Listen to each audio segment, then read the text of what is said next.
탈무드에 이런 이야기가 있습니다. 어느 날 한 천사가 여행하는 두 사람과 같이 여행을 하게 되었습니다. 여행을 하다 보니까 한 사람은 욕심이 대단히 많고 한 사람은 질투심이 아주 강했습니다. 이것을 깨달은 천사가 여행이 끝나고 이제 헤어지려고 할 때 이렇게 이야기합니다. 두 분 중에 먼저 나에게 무엇이든지 이야기하시면 그 소원대로 이루어 주겠습니다. 그리고 그 다음 분에게는 먼저 이야기해서 받았던 사람의 2배를 드리겠습니다. 이렇게 이야기를 했습니다. 이 천사의 이야기를 듣고 난 두 사람은 그때부터 입을 꼭 다물었습니다. 왜요? 2배를 받고 싶어서. 욕심 많은 사람은 자기가 먼저 했다가 저 사람이 2배를 받아 나 못 견뎌, 말을 안 합니다. 이 질투심 많은 사람은 야, 저 사람이 내 2배를 받는다고? 난 질투나서 못 살아. 그래가지고 두 사람이 입을 꼭 다물고 있습니다. 그러니까 천사가 한참을 기다리다가 여러분들은 모든 게 다 있어서 필요한 게 없으시군요. 그러면 저는 그냥 가겠습니다. 그리고 천사가 일어서려고 합니다. 그러니까 이 욕심 많은 그 친구가 등치가 좀 크고 힘이 세니까 딱 일어서더니 천사님 잠깐만 기다려 주세요. 그러더니 질투심 많은 사람의 멱살을 딱 두려잡고 야 임마 네가 먼저 얘기해. 이렇게 얘기했습니다. 그러니까 질투심 많은 친구가 그래 알았어 내가 먼저 얘기할게. 그러니까 이 욕심 많은 친구가 멱살을 놓았습니까? 그러니까 이 질투심 많은 친구가 다 눈을 감고 생각하더니 천사님 제 소원은 한쪽 눈이 애꾸가 되는 것입니다. 이렇게 얘기했습니다. 그러면 이 사람은 애꾸면 욕심 많은 친구는 어떻게 되는 거예요? 2눈이 다 머는 거야. 이 탈무드에 나오는 이야기이지만 얼마나 좋은 기회였습니까? 두 사람이 모든 걸 얻을 수 있는 절호의 기회였는데 그 절호의 기회를 어떻게 만들어버렸어요?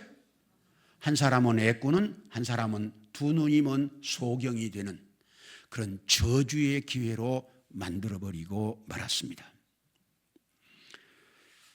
우리가 인생을 살아가다가 보면 수없이 많은 문제들을 만나게 됩니다. 저는 목사이기 때문에 여러분의 가정들을 많이 신방을 했습니다. 신방을 하다가 보면 참 문제 없는 가정이 없다라고 하는 것을 늘 깨달았습니다. 저 집은 절대로 문제가 없을 거야. 아마 저 집은 그래 문제 없을 거야 라고 생각하고 그 집에 신방 가서 이야기를 하다가 보면 무슨 문제가 그렇게 많은지 문제 없는 가정이 없다. 왜 그렇습니까? 우리가 살고 있는 이 세상은 모든 문제들로 얽혀 있는 세상이기 때문입니다. 그래서 우리의 인생 자체는 문제 없을 수가 없고 우리는 모두가 다 문제를 안고 살게 되는데 중요한 것은 그 문제를 어떻게 해결하느냐 하는 겁니다.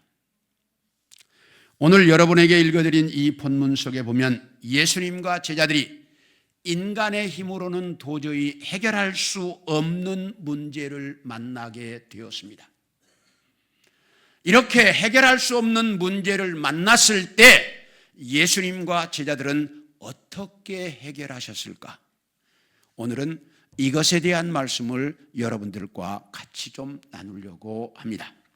먼저 예수님과 제자들이 만난 문제가 무엇일까? 오늘 여러분에게 읽어드린 이 보리떡 5개와 물고기 2마리로 5,000명을 먹이신 오병이어에 대한 이야기는 교회를 조금만 다닌 사람들은 다 뭐예요? 다 알고 있는 이야기입니다. 초등학교 학생들도 다 아는 이야기입니다. 이 내용은 마태, 마가, 누가, 요한복음, 사복음서에 다 기록되어 있는데 이 내용을 종합해서 보면 예수님께서 사역을 하시다가 힘드셨던 것 같아요. 그래서 제자들과 함께 벳세다 들녘으로 가서 잠시 쉬시려고 가셨습니다. 그런데 예수님이 벳세다 들녘에 계신다는 소문이 나게 되었고, 이것을 알게 된 수많은 군중들이 벳세다 들녘으로 예수님을 찾아왔습니다. 그 많은 사람들이 찾아왔으니 예수님이 그냥 둘 수가 없잖아요. 그래서 그들에게 말씀을 가르치시고 그들의 병자를 치유하시고 사역을 하시다가 보니 시간이 되어서 이제 저녁반이 되었습니다. 이제 저녁반이 되었는데 거기서 동네까지는 상당한 거리가 있어서 가기 전에 무엇인가 먹여서 보내야 되겠는데, 예수님과 제자들은 뭐하러 오셨어요? 지금? 쉬러 오셨어요. 쉬러 오는 사람들이 먹을 걸 준비했겠어요? 안 했겠어요? 아무것도 준비 안 했어요. 그러다 보니 먹을 것이 아무것도 준비가 되어 있지 않았습니다. 그리고 여기를 들판이라고 했습니다. 이 들판이라고 하는 말은 사람들이 살고 있지 않다는 이야기입니다. 그러니 사람들이 살고 있지 않는 곳에 사람들이 먹을 음식이 있어요? 없어요? 없어요. 그리고 거기에 모인 사람의 수가 얼마나 되었을까? 우리 마태복음 14장 21절을 보여주시죠. 다 같이 시작. 먹은 사람은 여자와 어린이 외에 5,000명이나 되었다. 여기 뭐라고요? 여자와 어린이들을 빼고 남자들만 몇 명? 5,000명이었습니다. 그래서 학자들은 주로 추정하기를 여자와 어린아이를 합치면 1만 명이 가까웠을 것이라고 이야기하고 있습니다. 자, 우리 식당에서 주일날마다 몇백 명이 식사합니다. 제가 있을 때 최고 많이 왔을 때 한 800명이 식사할 때도 있었는데 한 몇백 명이 식사를 합니다. 그러면 그 많은 몇백 명 식사하는 것도 쉬워요? 어려워요? 이거 쉽지 않아요. 그런데 1만 명의 숫자가 식사를 할 수 한다? 그 음식 양이 어떻겠어요? 이건 어마어마한 양입니다. 그래서 그 많은 양의 음식을 구할 방법이 없었습니다. 그리고 그 음식을 구할 수 있다 할지라도 그 음식을 사오는데 최소한 얼마? 200데나리온의 돈이 필요했습니다. 그 당시 노동자 하루의 품삯이 한 데나리온이었습니다. 그러니까 몇 명의 품삯이에요? 200명의 품삯이었습니다. 오늘날 노동자 하루의 품삯을 10만 원으로 계산한다면 200명이면 얼마? 아니, 계산이 그렇게 느려요? 200명이 얼마? 2천만 원. 2천만 원이라고 하는 엄청난 돈이 필요한데 제자들에게는 땡전 한 푼 없었습니다.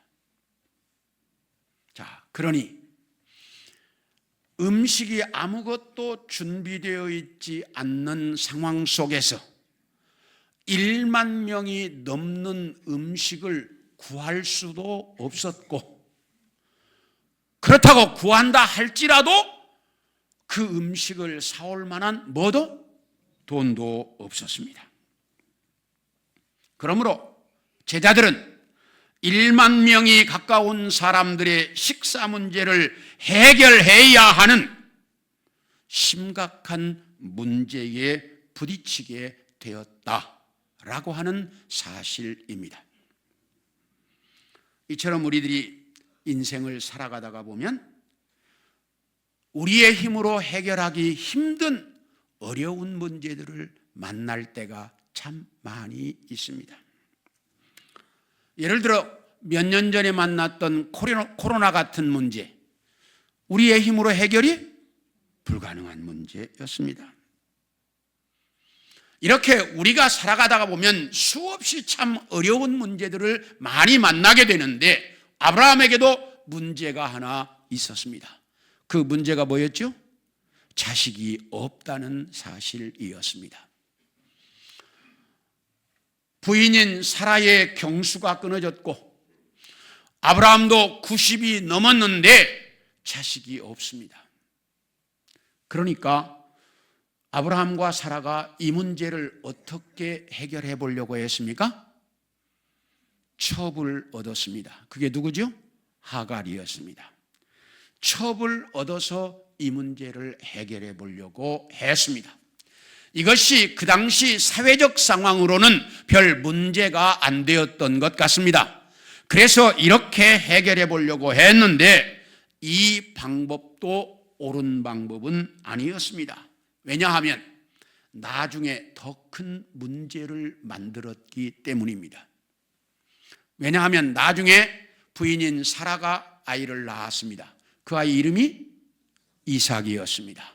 근데 이삭이 크는데 이스마엘은 훨씬 크니까 이스마엘이 이삭을 때립니다. 그러니까 그때부터 그 부인 사라가 저놈 내보내라고 이렇게 말함으로 아브라함은 심각한 고민에 빠졌습니다. 이 문제 해결을 위해서. 그뿐만 아니라 그렇게 생겨났던 이스마엘이 그 후손이 누구예요? 중동 사람들입니다. 그 중동 사람들 때문에 이 세상에 전쟁이 그치질 않고 있고 중동에서 생겨난 무슨 종교? 이슬람교 때문에 기독교는 많은 도전을 받고 있습니다. 이 모든 문제 누구 때문이에요? 대답을 못해. 이 모든 문제 누구 때문이야? 아브라함 때문입니다. 이제 천국 가서 아브라함 할아버지한테 내가 혼날지 안 날지는 모르지만 사실이니까. 아브라함이 자식 문제를 잘못 해결함으로써 생겨난 문제들입니다. 이처럼 우리가 인생을 살아가다가 보면 수없이 많은 문제들을 만나게 되는데 그때 그 문제를 잘못 해결하면 아브라함처럼 더 심각한 문제를 만날 수 있다는 사실입니다. 그러므로 우리는 내 인생의 문제 해결 방법이 성경은 어떻게 가르치는지를 정확하게 알아야 합니다. 그렇다면 들판에서 10,000명이 넘는 사람들의 식사 문제를 해결해야 하는 심각한 문제를 만났을 때 예수님과 제자들은 이 문제를 어떻게 해결했을까? 먼저 제자들이 해결해가는 방법을 보겠습니다. 함께 5절을 보겠습니다. 5절입니다. 시작. 예수께서는 오늘 들어 큰 무리가 자기에게로 오는 것을 보시고 빌립에게 이르시되 우리가 어디서 떡을 사서 이 사람들을 먹이겠느냐? 여기 보면 예수님께서 누구에게 물으셨습니까? 빌립에게 물었습니다. 뭐라고 물었습니까? 빌립아, 어디서 떡을 사다 이 많은 사람들의 식사 문제를 해결할 수 있겠느냐라고 물으셨습니다. 그런데 6절 보겠습니다. 시작. 이렇게 말씀하시면 친히 어떻게 하실지를 아시고 빌립을 뭐 하려고? 시험코자 하심이라. 예수님은 이 식사 문제 해결 방법을 이미 다 뭐해? 알고 계시면서 빌립에게 물었어요. 왜 물었어요? 빌립이 이 문제를 어떻게 해결해 가는 건지 시험해 보시려고 빌립에게 물으셨다라고 이야기합니다. 자, 그러자 빌립이 뭐라고 대답합니까? 7절을 보겠습니다. 시작. 빌립이 대답하되 각 사람으로 조금씩 받게 할지라도 200데나리온의 떡이 부족하리이다. 여기 보면 빌립은 계산이 뭐해? 굉장히 빠른 사람이었던 것 같아. 그래서 예수님이 물어봤는지도 모르겠어요. 예. 그래서 그 얘기를 딱 들은 빌립이 뭐라고 하면 예수님, 이 많은 사람들의 식사 문제를 해결하려고 하면 최소한 200데나리온의 돈이 필요합니다. 이 말은 무슨 말이에요? 이 말은 무슨 말이야? 내용이 안 된다는 말이에요. 왜? 200데나리온의 돈이 필요한데 우리에게는 돈이 없습니다. 우리에게는 돈이 없습니다. 그러니 이거 우리는 불가능한 문제입니다. 안 됩니다. 라고 빌립이 이야기하고 있습니다. 이것이 예수님의 제자였던 빌립의 대답이었습니다. 예수님이 물으셨을 때 그 문제를 해결해 보려고 도전해 보지도 않았고 그 문제에 부딪혀 보지도 않고 무조건 뭐 한다는 거예요? 안 된다는 거였습니다. 여러분들이 인생을 살아가면서 심각한 문제, 해결하기 어려운 문제, 내 인생에 어떤 문제를 만났을지라도 만날 때마다 안 돼. 이건 못해. 이런 사람은 자기가 만나는 문제를 해결할 수 있다, 없다? 없어요. 불가능하다, 안 된다고 말하는 사람은 자기 인생에 어떤 문제도 해결할 사람이 뭐 아닙니다. 그래서 주님은 이런 소극적인 자세를 가진 사람을 단호하게 거부하셨습니다. 여러분이 인생을 살아가면서 어떤 문제를 만날지 모르지만 문제를 만나면 일단 그 문제에 뭐 해야 돼? 따라합시다. 머리 디밀어 보자. 뭐 하자? 부딪혀 봐야지요. 해결이 되든지 안 되든지 부딪혀 봐야지. 그게 우리가 살아가는 방법이어야 한다는 거예요. 그런데 빌립은 무조건 안 된다는 거였어요. 이렇게 안 됩니다 라고 말하는 사람은 어떤 문제도 해결할 수 없습니다. 자, 두 번째 8절과 9절을 보겠습니다. 시작. 제자 중 하나고 시몬 베드로의 형제 안드레가 예수께 여짜오되 여기 한 아이가 있어 보리떡 5개와 물고기 2마리를 가지고 있나이다. 그러나 그것이 이 많은 사람에게 얼마나 되겠사옵나이까. 여기 보면 빌립이 뭐라고 대답했어요? 안 됩니다 이렇게 대답하니까 그 말을 듣고 있던 옆에 있던 안드레가 나서서 예수님께 이렇게 말합니다. 예수님, 여기 한 아이가 있어서 보리떡 5개와 물고기 2마리를 가지고 있긴 한데 이것 갖고 이 많은 사람들이 냄새나 맡을 수 있겠습니까? 한마디로 말해서 안드레의 대답은 무슨 말이에요? 아니야, 부족하다는 말입니다. 무슨 말? 부족하다는 말입니다. 빌립은 뭐라고 그랬고 안 된다고 했고 안드레는 뭐라고 말해? 부족하다고 이야기합니다. 다시 말하면 턱없이 모자란다는 말입니다. 우리는 자주 우리 주변에서 이런 사람들을 만납니다. 무슨 일이 있을 때마다 내 능력으로는 안 돼. 내 힘으로는 할 수 없어. 내가 뭔데? 이렇게 늘 부정적으로 말하는 사람들이 있습니다. 꼭 안드레와 똑같은 사람입니다. 우리는 인생을 살아가면서 어떤 문제를 만나든지 건강한 육체 있으면 내 건강한 육체 주신 하나님 감사합니다. 여기부터 시작할 줄 알아야 하고 가진 것이 없으면 없는 대로 시작하고 내가 능력이 부족하면 부족한 대로 시작하고 모자라면 모자란 대로 시작할 줄 알아야지요. 그래야 문제 해결의 방법이 나오는 거예요. 그런데 안드레가 부족하다고 이야기합니다. 이런 사람은 정말 늘 그렇습니다. 언제나 입에 달고 사는 말이 모자랍니다. 부족합니다. 나는 능력 없습니다. 힘이 없습니다. 건강이 안 좋습니다. 뭔 이유가 그렇게 많은지 몰라. 우리 사진 한 장 보여주시죠. 자, 누군지 아시겠습니까? 송명희 시인입니다.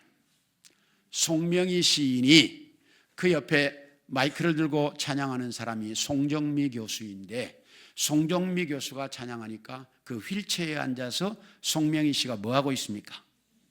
춤을 추고 있습니다. 이렇게. 그런데 저 송명희 씨는 태어날 때 의사가 뇌를 건드렸어요. 잘못해서. 그래가지고 태어나면서부터 중증 뇌성마비 환자로 살고 지금 60이 넘어서 머리가 하얗죠? 예, 60이 넘었습니다. 저렇게 살고 있습니다. 그래서 평생 말 한 번 제대로 못 해봤기 때문에 언제나 의사소통을 하려면 가족들이 중간에서 의사소통을 해줘야만 의사소통이 되는 사람입니다. 그런가 하면 제대로 걸을 수가 없기 때문에 평생을 휠체어에 앉아서 걸었습니다. 그런데 그런 송명희 씨가 뭐라고 이야기하느냐? 공평하신 하나님이 이렇게 말합니다. 여러분, 무슨 하나님? 공평하신 하나님.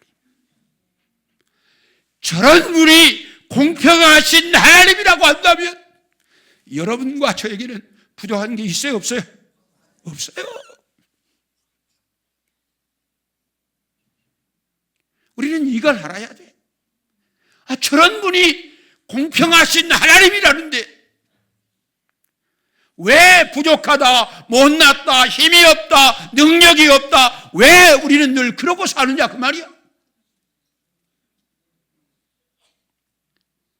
그래서 저런 분이 공평하신 하나님이라고 그렇게 하나님을 찬양하고 있어요. 평생을 말 한 번 제대로 못 해봤고 걸음 한 번 제대로 못 걸어봤지만 그래도 공평하신 하나님이라고 말해. 그런 분에 비하면 우리는 너무 많은 걸 가지고 있어. 우리는 너무나 많은 걸 하나님이 주셨어. 한번 따라합시다. 충분합니다. 넉넉합니다. 감사합니다. 이렇게 살아야지. 그렇지 않아요? 그런데 안드레는 부족합니다. 모자랍니다. 이래. 해결 방법이 아니야. 해결할 수가 없어. 다음으로 마태복음 14장 15절을 보겠습니다. 시작. 저녁이 되매 제자들이 나와 이르되 이곳은 빈들이요 때도 이미 저물었으니 무리를 보내어 마을에 들어가 먹을 것을 사 먹게 하소서. 이제 첫째는 안 됩니다.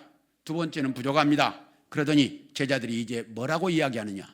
예수님, 우리는 아무것도 없으니까 이 사람들 마을로 보내서 본인들 스스로 먹는 거니까 본인들 스스로 사 먹게 해지요 라고 예수님께 이야기합니다. 이게 무슨 말입니까? 자기들이 이 문제를 해결하려고 하는 것이 아니라 누가 해결하도록? 군중들 스스로가 해결하도록 주님께서 그 제자들이 이야기하고 있습니다. 참 이런 사람들도 많이 있습니다. 내가 살아가다가 어려운 문제를 만나면 그때마다 다른 사람이 해결해 주기를 바라고 이 문제를 다른 사람에게 떠넘기려고 하는 사람들이 우리 주변에 너무도 많이 있습니다. 여러분, 내 문제 다른 사람이 해결해 줍니까? 안 해줘요. 내 문제 다른 사람에게 떠넘겨 줍니까? 안 돼요. 주님이 뭐라고 하시는지 보겠습니다. 누가복음 9장 13절을 보겠습니다. 시작. 예수께서 이르시되 너희가 먹을 것을 주라 하시니 됐습니다. 거기까지만. 주님이 뭐라고 그래요? 야, 마을로 저 사람들 보내자는 말 하지 말고 너희가 먹을 걸 줘! 라고 주님께서 딱 이야기하셨습니다.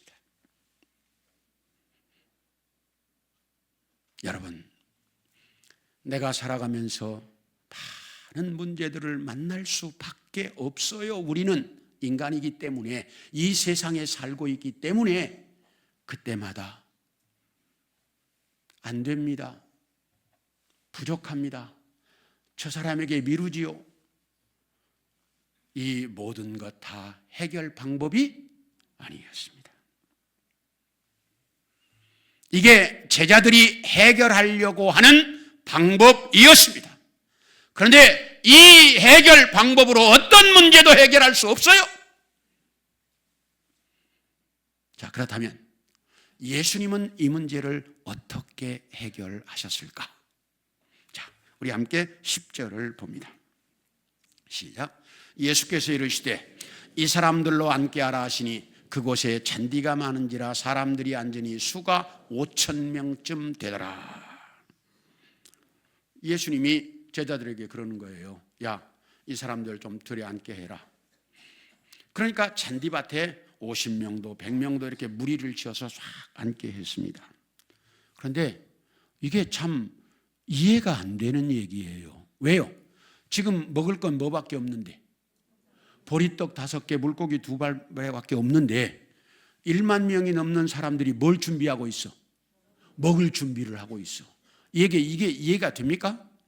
도대체 제자들을 봐서는 이 문제가 이해가 안 되는 거야 지금. 근데 주님이 하라고 하니까 그렇게 해놨어요.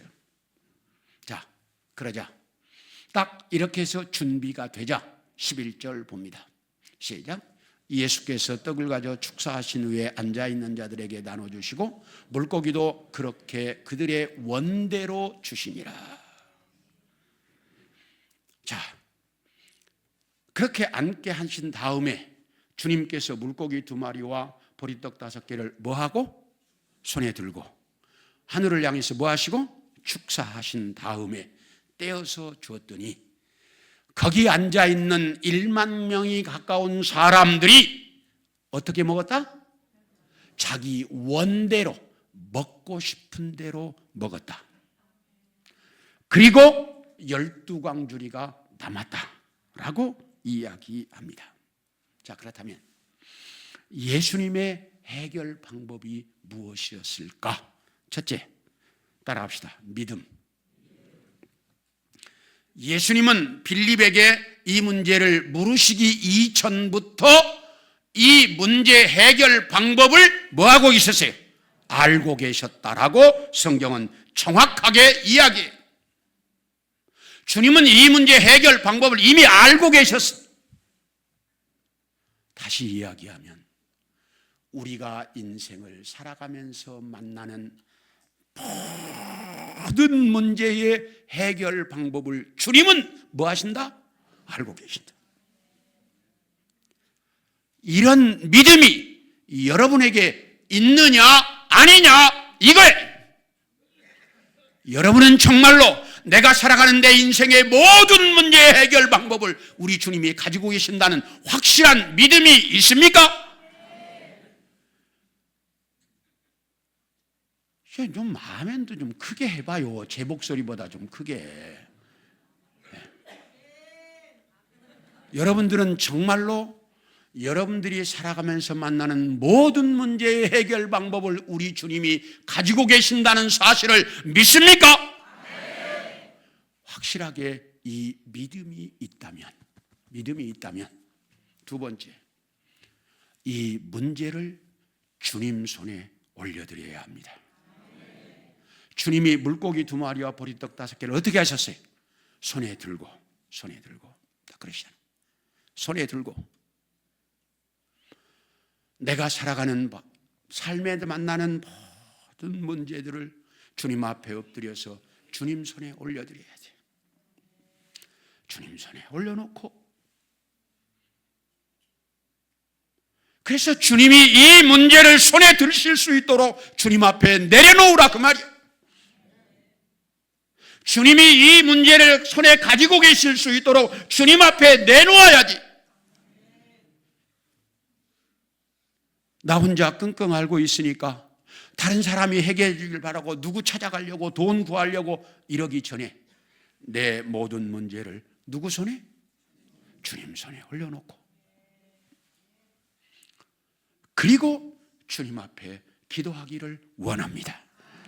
주님이 축사하셨잖아요. 손에 들고 축사하셨잖아요. 이것이 주님이 해결하시는 방법이었습니다.